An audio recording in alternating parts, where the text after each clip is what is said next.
What if I told you that some of the most powerful healing foods on Earth were not invented in a laboratory, packaged in plastic, or approved by a glossy marketing department, but were already hiding in the pages of the Bible all along? And what if two of the most overlooked among them, ancient wheat and hyssop, held secrets that modern wellness culture barely even talks about? Stay with me, because by the time we reach the final item, dates, you may never look at food the same way again. Before we begin, subscribe to the channel and join us for more truth. They do not teach in conventional health advice, because once you understand how these ancient foods were used, you start to realize how much wisdom modern culture left behind. We are starting with pistachios, the emerald jewels of the ancient world. These were not just snacks tossed into a bowl for entertainment. In the lands of the Bible and throughout the ancient Near East, pistachios were regarded as rare and precious, often carried as gifts and valued for both nourishment and status. They were compact, rich, and sustaining, exactly the kind of food that made sense in a harsh climate where survival depended on nutrient density, not empty calories. Modern science now confirms what ancient people seemed to understand instinctively. Pistachios are loaded with healthy fats, plant protein, fiber, vitamin B6, potassium, and powerful antioxidants like lutein and gamma-tocopherol. They help support blood sugar balance, eye health, heart function, and satiety. In a world drowning in ultra-processed snacks that hijack your appetite and leave your cells starving, pistachios are a reminder that real food satisfies in a way engineered food never can. Society forgot their power the moment convenience replaced nourishment. At number 2 comes barley, one of the oldest cultivated grains in human history and a staple throughout biblical times. Barley fed the poor, sustained travelers, and showed up again and again in sacred stories because it was humble, reliable, and life-giving. Ancient communities used barley for bread, porridges, and restorative meals because it provided steady strength rather than the quick high and crash of refined grains. Today we know barley is rich in beta-glucans, a special type of soluble fiber that helps lower cholesterol, support beneficial gut bacteria, and regulate blood sugar. It also contains selenium, magnesium, and a host of phytonutrients that modern diets often lack. The reason it was overlooked is painfully simple. Industry prefers grains that can be strip bleached, puffed, sweetened, and sold in shiny boxes. Barley is too honest for that. It does not create addiction. It builds resilience. Then we come to garlic, and this is where things get serious. Garlic has been treasured for thousands of years as both food and medicine. Ancient healers used it for strength, stamina, cleansing, and protection against illness. Workers, soldiers, and laborers consumed it because it was believed to build endurance and defend the body in times of physical stress. Now modern research points to allicin and sulfur compounds as the secret weapons inside garlic. These compounds can support immune function, help regulate blood pressure, improve circulation, and even display antimicrobial properties. In plain language, garlic is one of nature's most aggressive defenders, but modern society sidelined it because it is pungent, natural, and impossible to patent. It is much easier to sell a pill than to persuade people to crush fresh garlic and let it work as the ancient world intended. At number 4 is goat's milk, one of the most biblical and misunderstood nourishing foods. Long before industrial dairies and homogenized cartons took over grocery stores, goat's milk was a daily source of strength for families across rugged lands. Goats were practical, adaptable animals, and their milk sustained people with fat, protein, calcium, and easy digestibility. Many traditional cultures found goat's milk gentler on the stomach than other dairy, and modern nutritional analysis offers clues why. It contains smaller fat globules, different protein structures, and beneficial nutrients including medium-chain fatty acids that the body can use efficiently. It may be easier for some people to tolerate, especially compared with heavily processed dairy products. Why did the world stop honoring it? Because industrial systems reward scale, not suitability. The old way was local, personal, and deeply connected to the land. The modern way flattened all of that. At number 5, cumin, the tiny seed with outsized power. Cumin was known in biblical lands not as decoration but as a serious culinary and medicinal spice. Ancient people prized it for digestion, preservation, and flavor, understanding that spices were often part of the medicine cabinet as much as the kitchen. Today, cumin is recognized for its volatile oils, flavonoids, and compounds like cuminaldehyde, which may support digestion, metabolic health, and antioxidant defenses. It can help the body break down food more efficiently and may reduce some of the burden that modern eating places on the gut. We forgot cumin because the modern palate became addicted to excess salt, sugar, and artificial flavoring.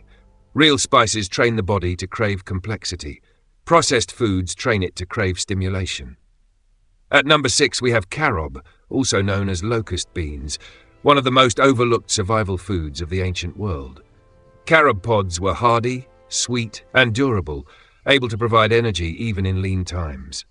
They were the kind of food that endured drought, travel, and scarcity.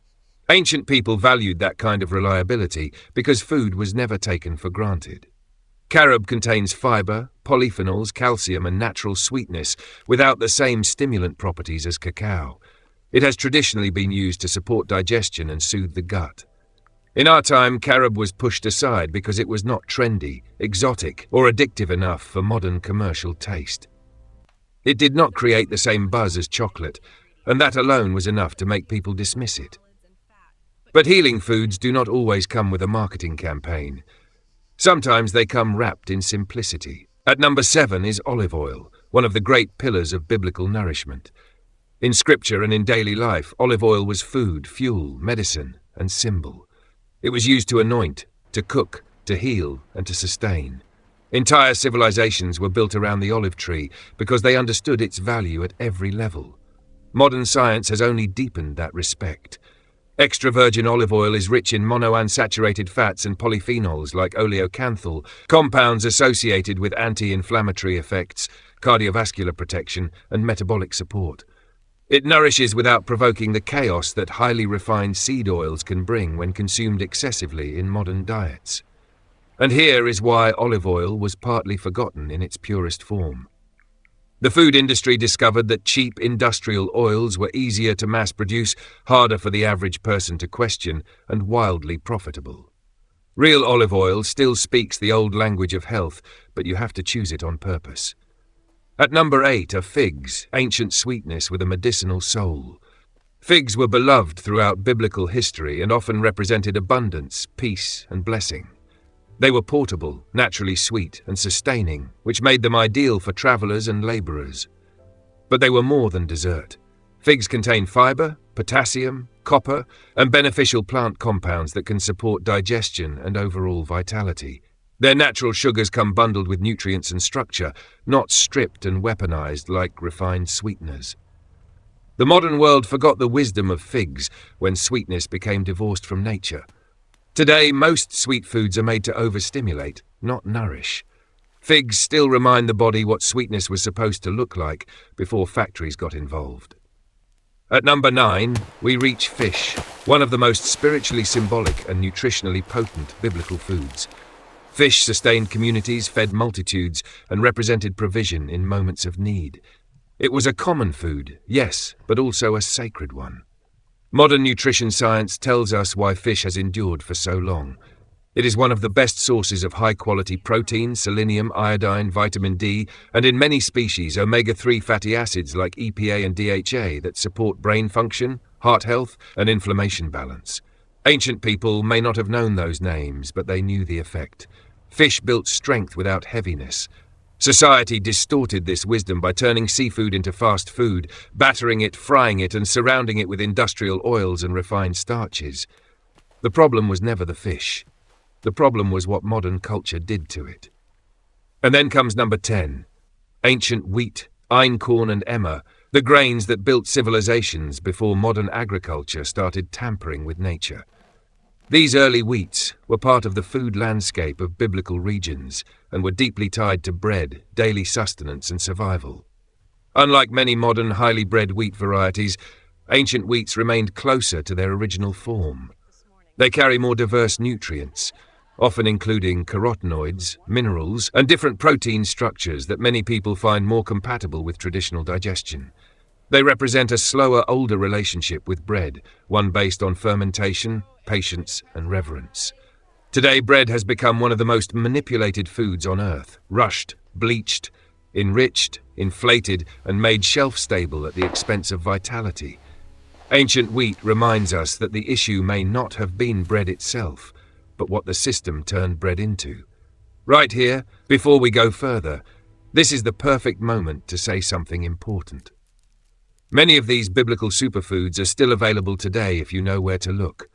Farmers' markets, traditional grocers, local olive oil producers, raw honey keepers, heritage grain suppliers, and clean food stores often carry versions that are much closer to what our ancestors actually consumed.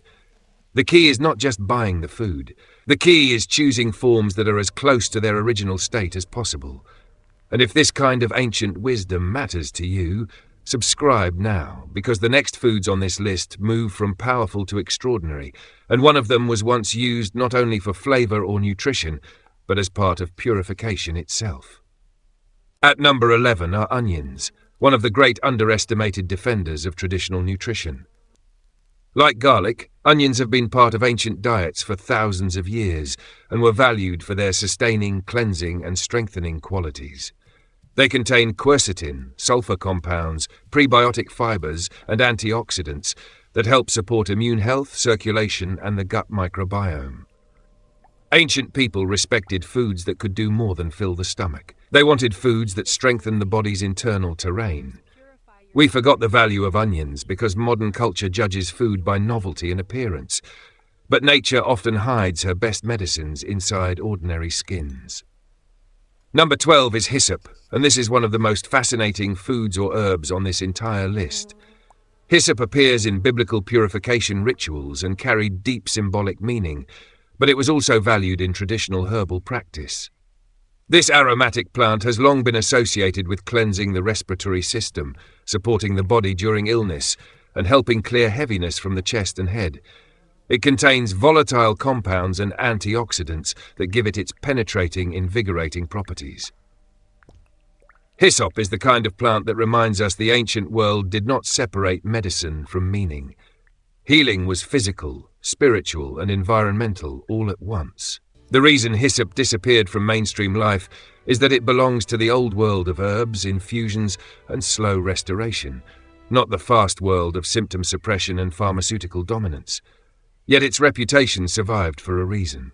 At number 13, we arrive at raw honey, the golden food that almost every ancient culture revered.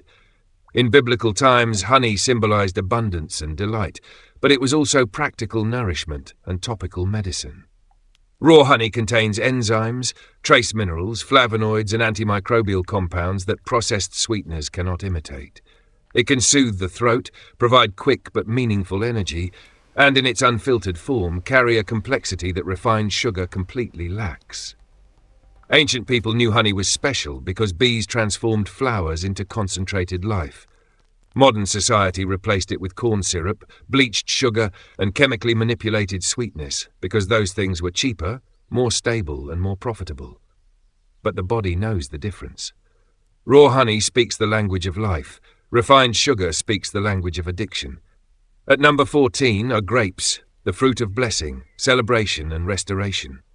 Grapes were central to biblical agriculture and daily life, whether eaten fresh, dried, or transformed. They provided hydration, natural sugars, and phytonutrients in a land that understood the value of every harvest. Today we know grapes contain resveratrol, quercetin, anthocyanins, and other polyphenols that support cardiovascular health, cellular protection, and healthy aging. But once again, modern culture took something noble and distorted it. Instead of honoring whole grapes and traditional preparation, the food industry reduced fruit into syrups, concentrates, candies, and juices that often strip away fiber while magnifying sugar load. The problem was never the grape. It was the severing of the grape from its God-given context. At number 15 are almonds, another ancient food of stamina and strength. Almonds have nourished people for centuries because they are dense with vitamin E, magnesium, healthy fats, fiber, and plant compounds that support skin, nerves, blood sugar balance, and satiety. They were ideal in harsh conditions because a small amount delivered serious nourishment. In biblical landscapes, foods like almonds represented wisdom through design. They did not spoil quickly.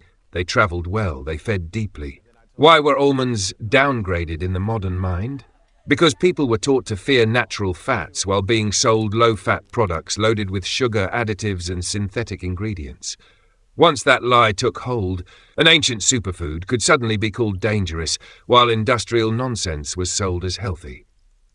At number 16 we have wine, in moderation, and that phrase matters. In the biblical world, wine was part of meals, rituals and celebration. It was not treated as a reckless escape from reality, but as a cultivated product of the vine, often diluted and consumed within a very different food culture than today.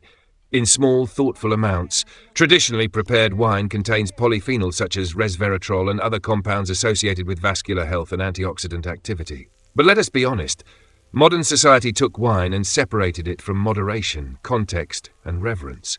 What was once part of a meal became a coping mechanism. What was once ritual became excess. The lesson here is not indulgence, it is order. Even good things become destructive when modern culture turns them into habits of escape. At number 17 are lentils, humble in appearance but mighty in function. Lentils were a common food in ancient households because they were affordable, filling, and deeply nourishing. They delivered protein, iron, folate, magnesium, and fiber in a form that sustained energy and supported survival. They were the kind of food that fed families, not trends. Modern nutritional science celebrates lentils for supporting gut health, blood sugar control, and cardiovascular wellness. But ancient people did not need a clinical trial to see their value. They felt it in their strength and endurance. The reason lentils fell out of favor in many modern diets is that they require preparation, patience, and a respect for real meals. That is exactly what convenience culture has tried to erase. Now we come to number 18. Coriander, another biblical seed and herb that modern people often underestimate. Coriander has been used across ancient culinary and medicinal traditions for digestion, flavor, and balance. It contains aromatic compounds and antioxidants that may support digestive comfort, metabolic health, and the body's natural defense systems. Ancient cooks understood something modern people often forget. Flavor itself can be therapeutic when it comes from real plants with real chemistry. The world pushed coriander aside because modern food manufacturing prefers synthetic flavor systems, not living spices that vary with the soil, the season, and the hand that prepared them. Coriander belongs to the older rhythm, where taste and healing were never enemies. At number 19 we have pomegranates, one of the most visually stunning and symbolically rich fruits in biblical history. Pomegranates represented abundance, beauty, and sacred design, but beneath that beauty lies serious biological power. They are packed with polyphenols, punicalagins, anthocyanins, vitamin C, and antioxidant compounds that support vascular function, cellular resilience, and inflammation balance. This fruit is almost like a treasure chest of protective chemistry. Ancient people cherished it because it was life-giving. Modern science admires it for many of the same reasons, only with laboratory language. Why did it become secondary in the modern diet? Because fruits that require effort, attention, and respect rarely survive in a culture obsessed with speed. Pomegranates ask you to slow down. That alone makes them rebellious. And finally, number 20, dates, the crown of biblical endurance foods. If there is one item on this list that deserves the title of ultimate culmination, it is this one. Dates sustained desert travelers, nourished families, and provided concentrated energy in places where survival depended on wise choices. They were sweet, yes, but they were also rich with potassium, magnesium, copper, fiber, and protective plant compounds. They delivered fast energy without being empty. They were nature's survival fuel, wrapped in a form that could last and travel. In many ways, dates symbolize the deeper lesson of this entire list. Ancient people did not need synthetic energy bars, fortified drinks, or chemically designed supplements to keep going. They had foods that were complete, foods that worked with the body rather than against it. Dates stand at the end of this journey because they capture everything modern culture forgot. Sweetness can nourish, energy can be clean, and healing can come from what grows naturally under the sun. So when you step back and look at these 20 biblical superfoods in order, the pattern becomes impossible to ignore. Pistachios, barley, garlic, goat's milk, cumin, carob, olive oil, figs, fish, ancient wheat, onions, hyssop, raw honey, grapes, almonds, wine in moderation, lentils, coriander, pomegranates, and dates were not random foods. They were part of a worldview that understood nourishment as sacred, practical, and powerful. Ancient people did not worship convenience. They respected the body, the land, and the intelligence built into creation. Modern society, in contrast, often strips food of its soul, then acts shocked when people become weaker, sicker, and more dependent. The truth is, healing does not always arrive in a bottle with a warning label. Sometimes it arrives in a seed, a fruit, a spoonful of oil, a bowl of lentils, or a piece of bread made the old way. Sometimes the foods we were told were too simple, too old-fashioned, or too inconvenient are the very ones that kept generations alive before the age of endless prescriptions and industrial diets. Now, I want to hear from you. Which of these biblical superfoods do you already use, and which one surprised you the most? Share it in the comments, and subscribe to the channel for more ancient health wisdom, because once you start reconnecting with these forgotten foods, you begin to understand that the old ways were not primitive at all. They were powerful.